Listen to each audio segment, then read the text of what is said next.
नमस्कार।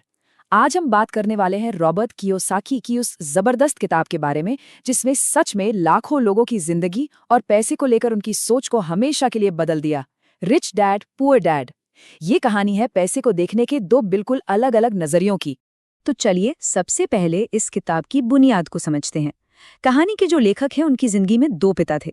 एक उनके अपने पिता जो बहुत पढ़े लिखे थे, पीएचडी थे, लेकिन सारी उम्र पैसों की तंगी में रहे। और दूसरे थे उनके दोस्त के पिता जिन्होंने 8वीं क्लास भी पूरी नहीं की थी, लेकिन वो हवाई के सबसे अमीर लोगों में से एक बने। अब देखिए, इन दोनों की सलाह में कितना बड़ा फर्क था। एक पिता कहते थे कि बेटा खूब पढ़ो, अच्छी नौकरी करो, सेफ रहो। वहीं दूसरे पिता कहते थे कि ये सीखो कि पैसा काम कैसे करता है, अपनी संपत्ति बनाओ और खुद का बिजनेस खड़ा करो। तो चलिए किताब के सबसे पहले और सबसे बड़े सबक की बात करते हैं, उस जाल को समझना जिसमें ज्यादातर लोग अपनी पूरी जिंदगी फंसे रह जाते हैं। किताब में इसे समझाने के लिए एक बड़ी मजेदार मिसाल दी गई है, गधा और गाजर की। सोचिए एक गधे के सामने डंडी पर गाजर लटका दी जाए। वो उसे पाने के लिए बस आगे बढ़ता रहता है, पर वो गाजर हमेशा उसकी पहुंच से दूर रहती है।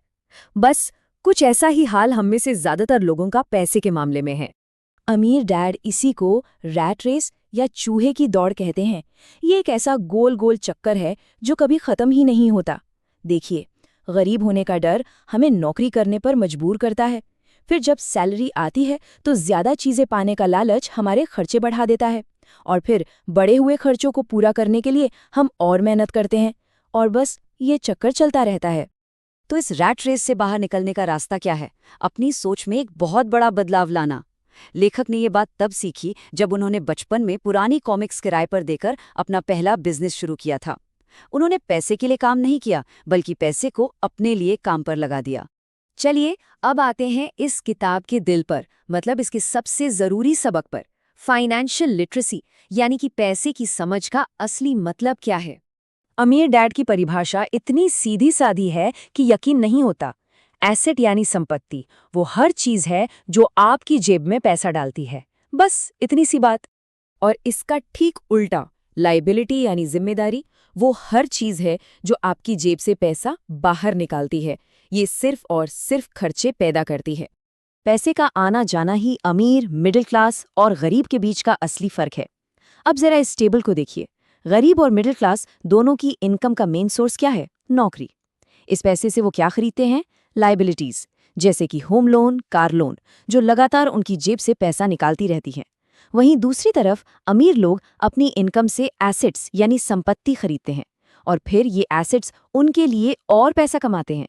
यही वो साइकिल है जो उन्हें लगातार और अमीर बनाती जाती है। ये एक बड़ा सवाल है ना? हम सब यही मानते हैं कि हमारा घर हमारी सबसे बड़ी संपत्ति है, लेकिन सोचिए, अगर वो घर सिर्फ होम लोन की किश्त, टैक्स और मेंटेनेंस जैसे खर्चे ही पैदा कर रहा है, तो अमीर डैड की परिभाषा के हिसाब से वो एक संपत्ति नहीं, बल्कि एक जिम्मेदारी की तरह काम कर रहा है। तो ठीक है, ये सब समझ आ गया, पर अब सवाल ये है कि अमीर बनने के लिए, अपना एम्पायर बनाने के लिए कौन से ठोस कदम उठाए जाएं? चलिए इस पर बात करते हैं। इसका मतलब ये नहीं कि दूसरों के काम में दखल ना दें, नहीं, इसका मतलब है कि अपनी पूरी जिंदगी किसी और की कंपनी के लिए काम करने के बजाय अपने खुद के एसेट कॉलम को बनाने पर फोकस करें। आपकी नौकरी तो सिर्फ आपके बिल भरती है, लेकिन आपका अपना बिजनेस आपको अमीर बनाता है। इस बात को समझाने के लिए मैकडॉनल्ड्स के फाउंडर रे क्रॉक की कहानी बड़ी कमाल की है। एक बार उनसे किसी ने पूछा कि वो किस बिजनेस में है, तो उनका जवाब सुनकर सब हैरान रह गए। और ये बिल्कुल सच था। मैकडॉनल्ड्स का असली बिजनेस बर्गर बेचना है ही नहीं। उनका असली बिजनेस है दुनिया भर में प्राइम लोकेशन पर जमीनें खरीदना। बर्गर तो बस उस जमीन का किराया चुकाने का एक तरीका है। ये दिखाता है कि असली संपत्ति पर ध्यान देना कितना जरूरी है। तो अपना साम्राज्य बनाने के लिए क्या क्या खरीदा जा सकता है? कुछ उदाहरण हैं। ऐसा रियल एस्टेट जिससे किराया आता हो, स्टॉक्स, बॉन्ड्स, या फिर कोई ऐसा बिजनेस जिसे चलाने के लिए आपकी मौजूदगी जरूरी ना हो। ये वाला आइडिया तो और भी जबरदस्त है। सच्ची दौलत सिर्फ कड़ी मेहनत से नहीं आती, बल्कि फाइनेंशियल इंटेलिजेंस यानी पैसे की समझ और मौके बनाने की काबिलियत से आती है। तो बात यह है कि सिर्फ स्मार्ट होना ही काफी नहीं है, वो हिम्मत भी होनी चाहिए जिससे आप ऐसे कैलकुलेटेड रिस्क ले सकें जिनसे दूसरे लोग डरते हैं, क्योंकि मौके अक्सर वहीं छिपे होते हैं जहां बाकी लोगों को सिर्फ खतरा दिखाई देता है। और अब आते हैं आखिरी सबक पर। ये सोच को पूरी तरह बदल देने वाला है। किसी भी नौकरी का मकसद सिर्फ सैलरी कमाना नहीं होना चाहिए, बल्कि ऐसी कीमती स्किल्स सीखना होना चाहिए जो भविष्य में संपत्ति बनाने में मदद करे। ये कहानी बहुत कुछ सिखाती है। एक बेहतरीन प्रोडक्ट भी किसी काम का नहीं है अगर किसी को ये ना पता हो कि उसे बेचना कैसे है। नई चीजें सीखना, खासतौर पर सेल्स और मार्केटिंग जैसी स्किल्स, सैलरी से कहीं ज्यादा कीमती साबित हो सकती हैं। और अंत में सब कुछ एक ही बात पर आकर टिक जाता है। दौलत बनाने की राह पर सबसे जरूरी कदम है अपनी खुद की फाइनेंशियल एजुकेशन में इन्वेस्ट करना। आपका दिमाग ही वो औजार है जो आपको या तो बहुत अमीर बना सकता है या बहुत गरीब।